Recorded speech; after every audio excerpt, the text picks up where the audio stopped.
Vamos con la segunda parte de la vida, la obra del presidente Madero. No tardamos y ayuda mucho para saber qué hicieron nuestros mártires, héroes, en defensa de la libertad, de la justicia, de la democracia, de nuestra soberanía, porque no puede gobernarse un país sin ideales, sin principios, sin una doctrina, y necesitamos recurrir a nuestra historia, que tiene muchas enseñanzas. Ya hemos hablado de cómo se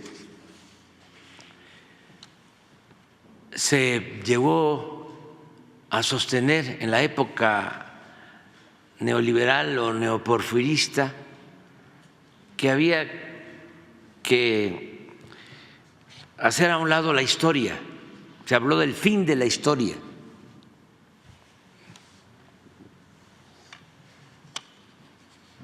Y la verdad, se modificaron hasta los contenidos de los programas de enseñanza y se le restó fuerza a la ética, al civismo, a la historia, todo un plan deliberado para olvidarnos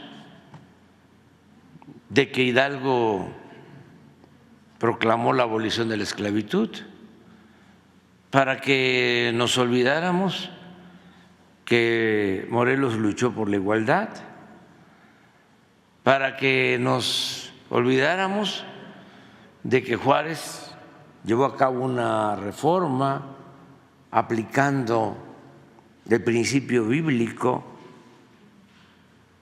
de que a Dios lo que es de Dios y al César lo que es del César, y olvidarnos también de que el pueblo de México resistió la invasión abusiva del ejército francés, de 30,000 soldados franceses, en ese entonces el ejército más poderoso del mundo, y se restauró nuestra república. Pues quisieran también que nos olvidáramos de que los mexicanos, dirigidos por Madero, inspirados en los ideales de los Flores Magón, con el valor de Villa y de Zapata, con la congruencia de Lázaro Cárdenas, impulsaron la Revolución Mexicana, la primera revolución social del siglo XX, y gracias también a eso se aprobó la Constitución de 1917, la más avanzada en el mundo en cuanto a justicia social. Todo eso es lo que quisieran que olvidáramos. Decían, eso de la soberanía es un concepto anacrónico en un mundo globalizado. Pensemos en la aldea global. Por eso todavía nos juzgan de provincianos, aldeanos, pero necesitamos de conocer el pasado para aprender de sus enseñanzas y también conocer las estrategias que aplicaron quienes transformaron a nuestro país y las estrategias de los opositores a los cambios. ¿Qué hacían los conservadores? Ya hablábamos ayer de cómo fueron a buscar a Santana y luego cómo fueron a buscar a Maximiliano y luego cómo respaldaron a Porfirio Díaz y luego cómo se opusieron a la expropiación petrolera y cómo han actuado en los últimos tiempos, entregando, vendiendo, rematando los bienes de la nación, del pueblo de México, a particulares. Cómo han actuado como traidores a la patria. Madero fue un dirigente excepcional. Se entrevistó antes de la elección de 1910 con Porfirio Díaz. Y llega a la conclusión que no le quedaba más que encabezar el movimiento para derrocar la dictadura porfirista. En una carta que escribe a su madre, a su mamá, en San Antonio, Texas, del 18 de abril de 1910, le cuenta, lo cito: con el general Díaz tuve una entrevista el sábado en la noche. La impresión que me causó el general Díaz es que está verdaderamente decrépito,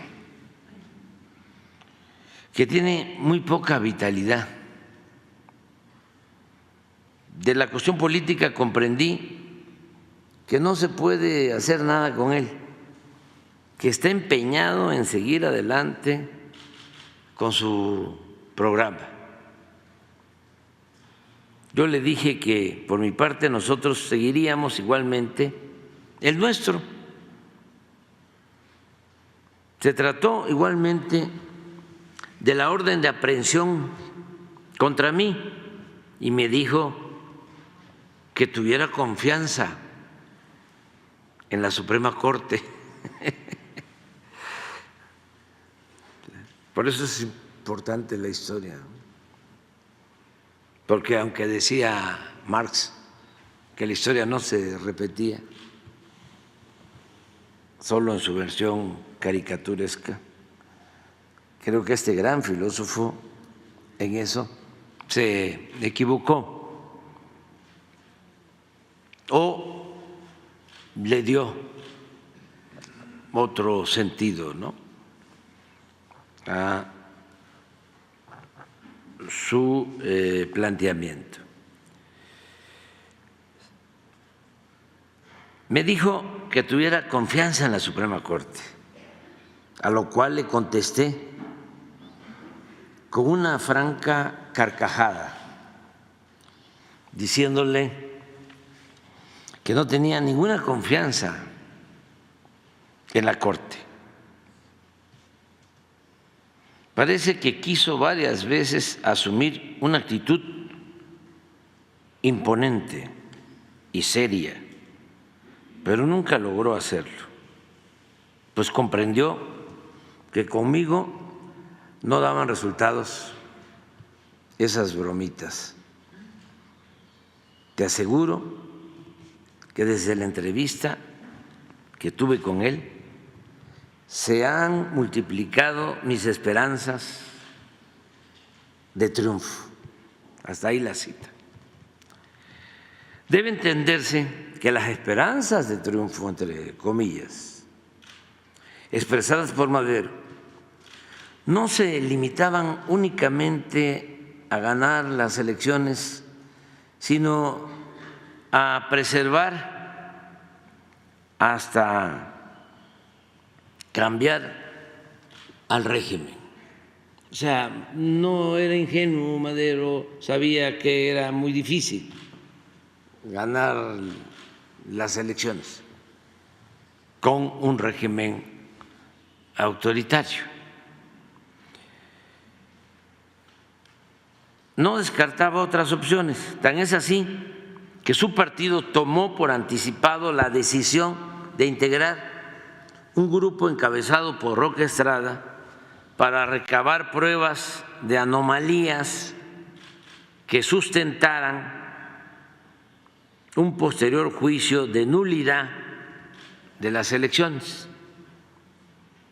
Además, desde su discurso de aceptación de la candidatura, Madero dejó claro que reconocería el resultado de las elecciones si se respetaba el voto popular, pero también advirtió, lo cito, que si el general Díaz, deseando burlar el voto popular, permite el fraude y quiere apoyar ese fraude por la fuerza, por el pueblo resuelto ya a hacer respetar su soberanía y ansioso, entonces, señores, estoy convencido de que la fuerza será repelida por la fuerza, por el pueblo resuelto ya a hacer respetar su soberanía y ansioso de ser gobernado por las leyes. Como era de esperarse, en esta última etapa se desata la represión. Apenas Madero inicia su gira electoral, es detenido junto con Roque Estrada en Monterrey y conducido a la cárcel de San Luis Potosí. Cuando visiten San Luis Potosí, vayan a la cárcel de San Luis Potosí. Ahí está la celda donde estuvo Madero. Es un centro cultural muy importante de visitar. Al mismo tiempo, otras prisiones del país se llenaron de antirreeleccionistas. Se calcula que llegó a haber entre 5,000 y 60,000 detenidos antes de la elección. De este modo, se realizan las elecciones primarias y secundarias con todas las de la ley, entre comillas. Y Díaz y Corral son declarados triunfadores para ocupar los cargos de presidente y vicepresidente de la República. En consecuencia, el 1 de septiembre de 1910 se presenta ante la Cámara de Diputados la solicitud de nulidad de las elecciones y se anexan como pruebas 190 documentos de un expediente de 600 páginas de extensión. La demanda, por supuesto, es rechazada sin que los legisladores usaran ni siquiera el famoso estribillo de que no podían admitirla por ser notoriamente improcedente. Acuérdense cómo dicen eso, ¿no? Todavía, notoriamente improcedente. Así las cosas, no había más que llamar a la rebelión, pero entre tanto se celebraban los ostentosos festejos de septiembre para conmemorar el centenario de la independencia. Y como si nada pasara, la aristocracia porfirista se dedicó a solazarse con las recepciones a misiones extranjeras y con los desfiles, banquetes y bailes de exhibición de modas y alhajas, quitados de la pena. Nadie presentía la tormenta. En la víspera del estallido, el embajador de Alemania en México informaba a su gobierno que, de acuerdo con la opinión de la prensa, porque imagínense cómo era la prensa entonces, pues muy parecida a la de ahora, y de la opinión pública, decía el alemán embajador en nuestro país, una revolución general está fuera de toda posibilidad. Esta sordera y ceguera de la élite no se padecía en el pueblo, abajo. Era una enajenación propia de quienes detentan o se benefician del poder absoluto.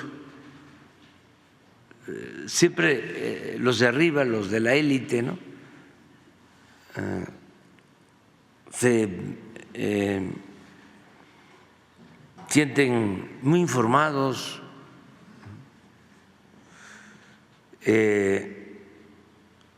pero están completamente desprendidos de la realidad, de lo que se dice en la calle, porque ya lo hemos dicho muchas veces, desprecian al pueblo.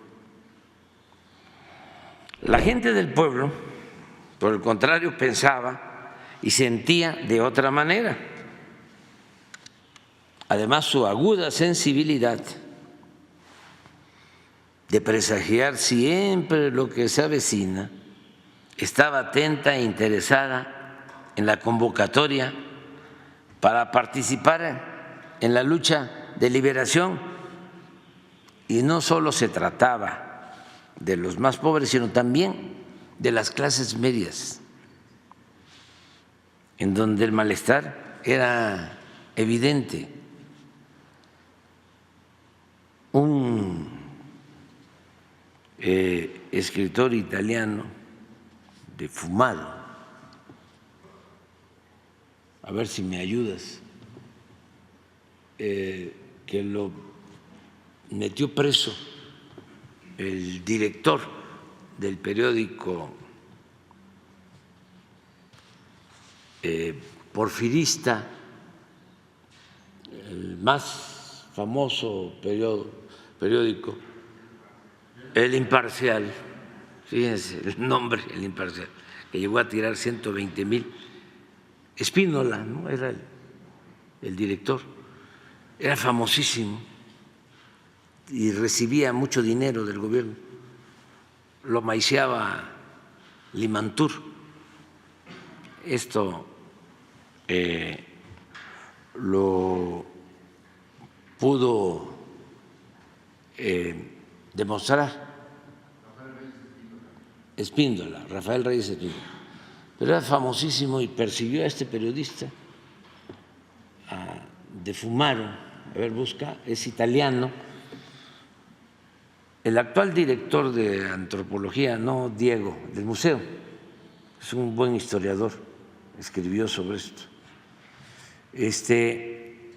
Lo metieron a la cárcel, ¿no? Porque fue capaz de narrar lo que era el porfiriato, pero ya había un ambiente en contra de todo lo que tenía que ver con el régimen, que hasta este Reyes Espíndola, que era el dueño, director del Imparcial, estamos hablando de un periódico que tiraba 120,000 ejemplares diarios. No hay ningún periódico hoy que tire 120,000 ejemplares diarios. Pero tenía todo el control una especie de lo que fue Televisa en su momento.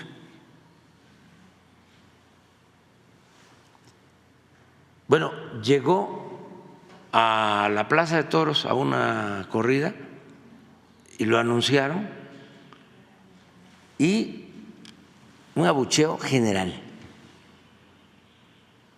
Ya había un ambiente y los que van a la Plaza de Toros pues son de clase media, ¿no? O mayoritariamente media y alta. Ese era el ambiente que había ya antes del estallido revolucionario.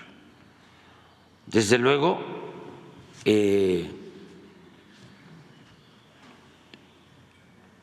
más rechazo al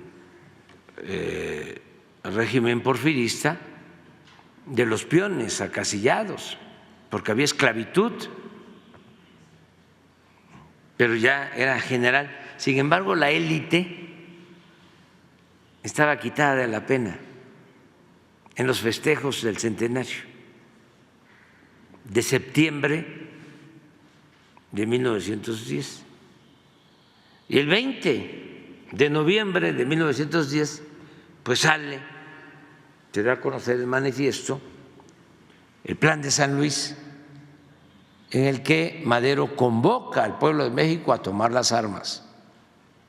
20 de noviembre, hasta le pone hora, 6 de la tarde.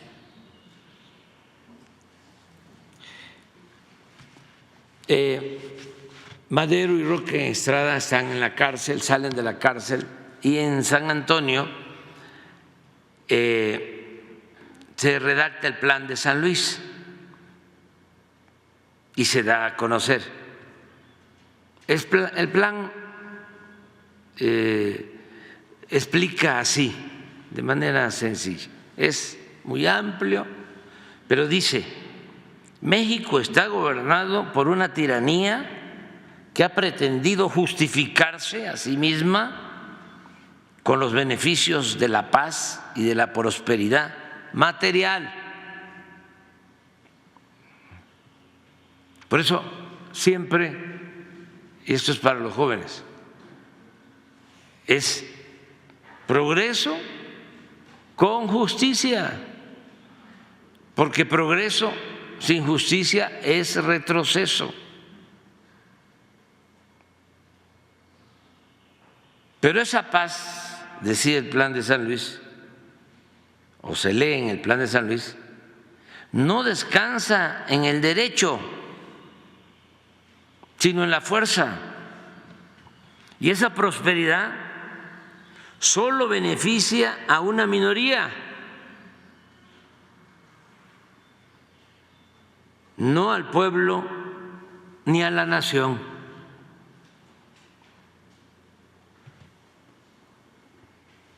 Todas las grandes disposiciones constitucionales, se lee en el Plan de San Luis, son ficticias.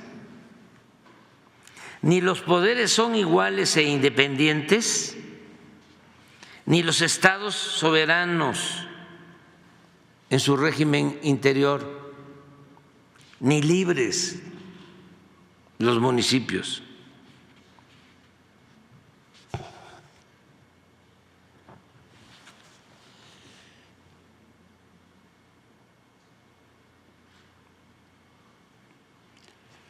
Como la respuesta de la dictadura fue perseguir y encarcelar a los líderes del movimiento antireeleccionista e impedir la democracia, el plan deduce que solo queda el recurso, abro comillas, de arrojar del poder a los audaces usurpadores que por todo título de legalidad ostentan un fraude escandaloso e inmoral, y decide designar, aquí voy, el domingo 20 de noviembre para que a las 6 de la tarde en adelante todas las poblaciones de la República se levanten en armas. La noticia corrió como pólvora en casi todo el país debido a las condiciones de opresión que prevalecían. Comenzaron los preparativos para formar parte de la revolución. Sobre quiénes fueron los primeros en echarla a andar es cuestión del enfoque que se le quiera dar, considerando que desde antes del 20 de noviembre de 1910 había grupos de alzados en varias regiones del país vinculados al magonismo y al maderismo. Tampoco puede olvidarse el lamentable sacrificio de la familia Cerdán en la ciudad de Puebla. Esto el 18 de noviembre, en que es asesinado en su casa Aquiles Cerdán. La crisis, a partir de entonces, al interior del régimen era notoria y patética. Limantour, desde París, el secretario de Hacienda de Porfirio Díaz durante muchos años, el 23 de noviembre escribe a Porfirio Díaz desde París, sorprendido por las noticias de los periódicos franceses acerca del estallido de la revolución. Posteriormente, el 27 de diciembre, le informa a Porfirio Díaz que compró a toda prisa, como se lo pidieron, cartuchos para la fusilería del ejército, ya que era indispensable derrotar pronto a los revolucionarios de Chihuahua, porque de lo contrario sería inevitable la catástrofe financiera por la pérdida de confianza de los bancos extranjeros. Al final de esa carta, Limantour, sin proponérselo, acepta su total desapego a la realidad, esto que hablamos, son como dos mundos, el de los de arriba, la élite, y el del pueblo raso.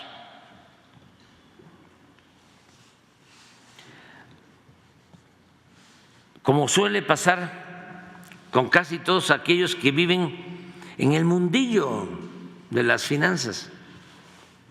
Imagínense un financiero.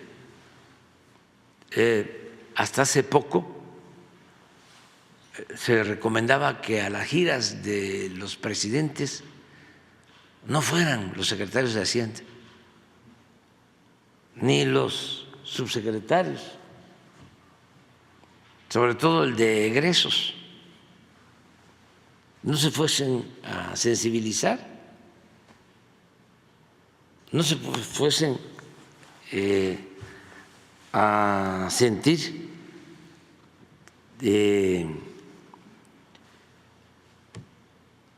mal al ver la pobreza y esto los llevara a destinar recursos en favor de los pobres. Los secretarios de Hacienda tenían que estar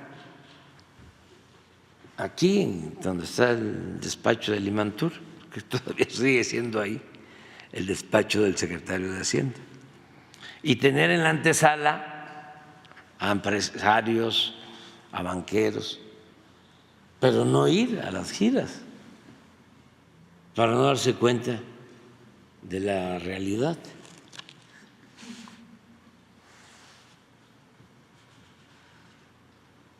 Decía Limantour, es para mí un misterio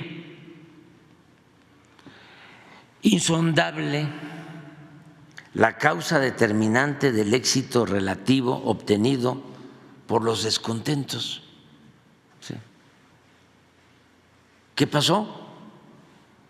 Y por más que procuro explicarme lo que pasa, no logro darme ninguna respuesta satisfactoria. La respuesta, digo yo, que buscaba Limantur estaba en parte en su misma carta,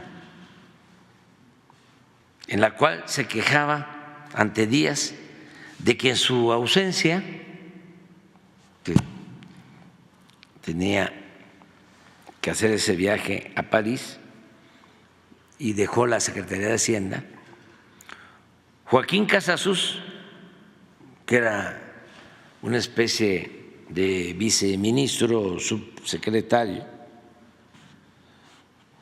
se había quedado a cargo de Hacienda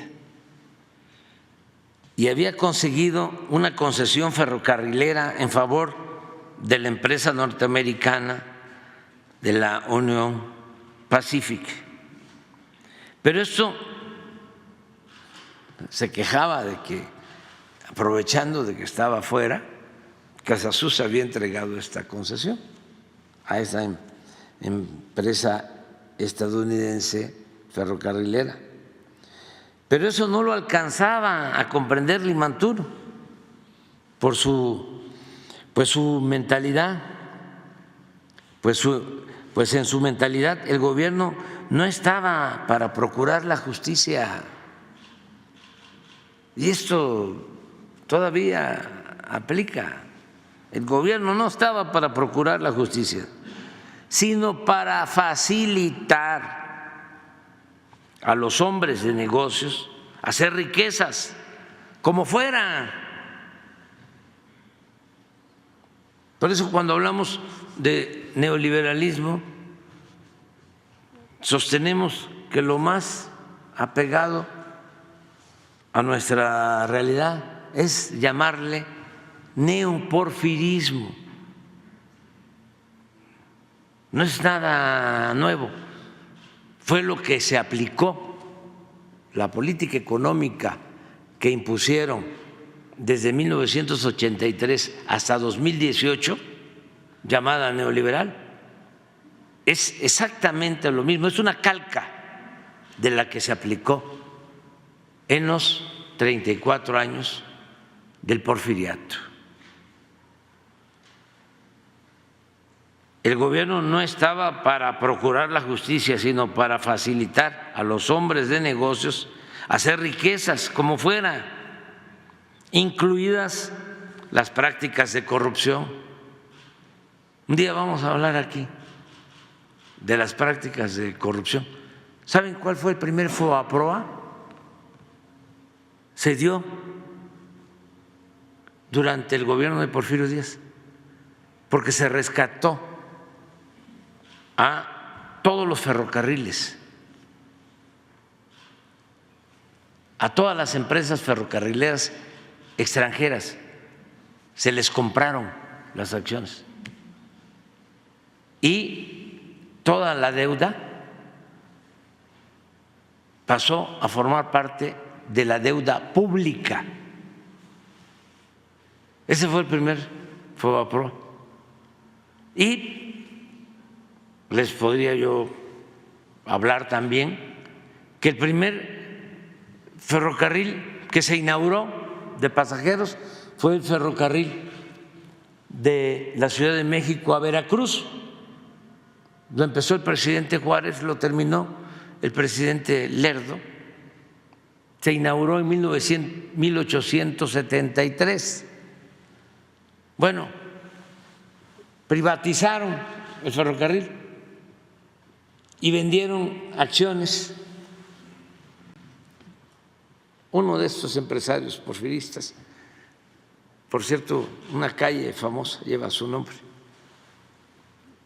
Félix Cuevas, y otro más llegó a ser testigo en la boda de Porfirio Díaz con Carmelita Romero Rubio. ¿Y cómo compraron las acciones? A precios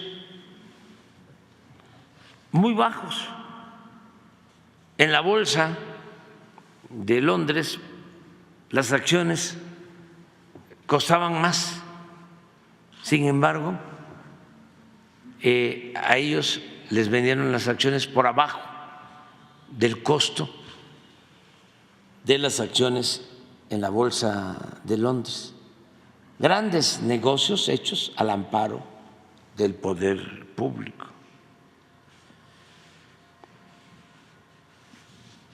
Ya termino, porque pues es muy largo. Dice, el 14 de febrero de 1911, Madero entra al país por Chihuahua, se pone al frente de los revolucionarios y luego de fracasar en Casas Grandes, monta el cerco para la toma de Ciudad Juárez. Esa batalla fue decisiva, con el apoyo militar de Pascual Orozco y de Francisco Villa. Triunfa y ahí se celebran los acuerdos de Ciudad Juárez y ahí se logra que renuncie Porfirio Díaz, que salga del país y inicia una historia nueva. Se va Porfirio Díaz de Veracruz a Francia en el Ipiranga y llega en junio de 1911, así como regresó Juárez triunfante, también en junio de 1867 regresa a Juárez y hay fiesta aquí en la capital, un gran recibimiento. Así reciben a Madero en junio de 1911. Hasta ahí le dejamos, porque luego vamos a ver lo difícil que fue desmontar al régimen porfirista. Se fue Porfirio al extranjero, pero quedó la estructura de poder. Y 34 años de un modo de hacer política. Por eso siempre digo que tengamos paciencia, porque el porfiriato fueron 34 años y fue muy difícil. Bueno, le causó la muerte al apóstol de la democracia, a Francisco I. Madero. ¿Saben cuánto tardó el neoporfirismo? 36 años. No es nada lo que estamos enfrentando. Esta reacción está muy enclenque en comparación con aquella. Entonces no es para quejarnos, es para entender de que cuando hay una transformación siempre se agrupan las fuerzas conservadoras, siempre hay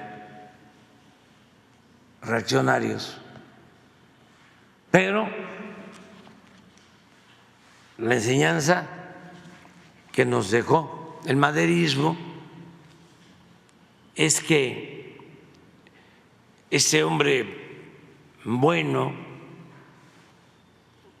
con ideales democráticos, es el presidente con más vocación democrática que ha habido en toda la historia de México.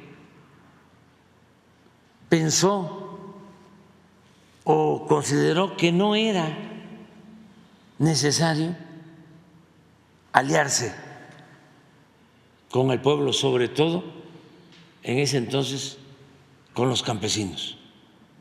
Si se hubiese aliado con los zapatistas, hubiese resistido el embate de los conservadores, de la élite, de los militares pretorianos, que fueron los que lo traicionaron y lo asesinaron. Pero se quedó sin base social. ¿Cuál es la lección que nos dejó? Que para transformar hay que apoyarse en el pueblo. Con el pueblo todo, sin el pueblo nada. Y lo que decía también Ricardo Flores Magón, solo el pueblo puede salvar al pueblo. ¿Ustedes creen que se puede transformar un país que padece de corrupción, de opresión, de injusticias, de clasismo, de racismo, con el apoyo de los de arriba? No. ¿Se puede transformar esa realidad de injusticias y de opresión con el apoyo de los traficantes de influencia? ¿Se puede transformar esa realidad de corrupción con los políticos deshonestos? ¿Se puede transformar esa realidad de injusticia y de discriminación al pueblo con el apoyo de los medios de comunicación? ¿Con quién se puede transformar esa realidad de opresión, de injusticias, de explotación? Con el pueblo. Solo con el pueblo. Esto no significa ignorar a nadie, no significa mucho menos perseguir a nadie, nada más es tenerlo claro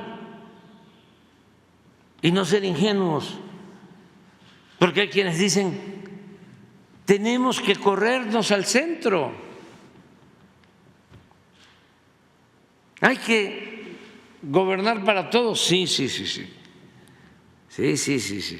hay que gobernar para todos, respetar a todos, pero hay que darle preferencia por justicia, por humanismo, a los más necesitados.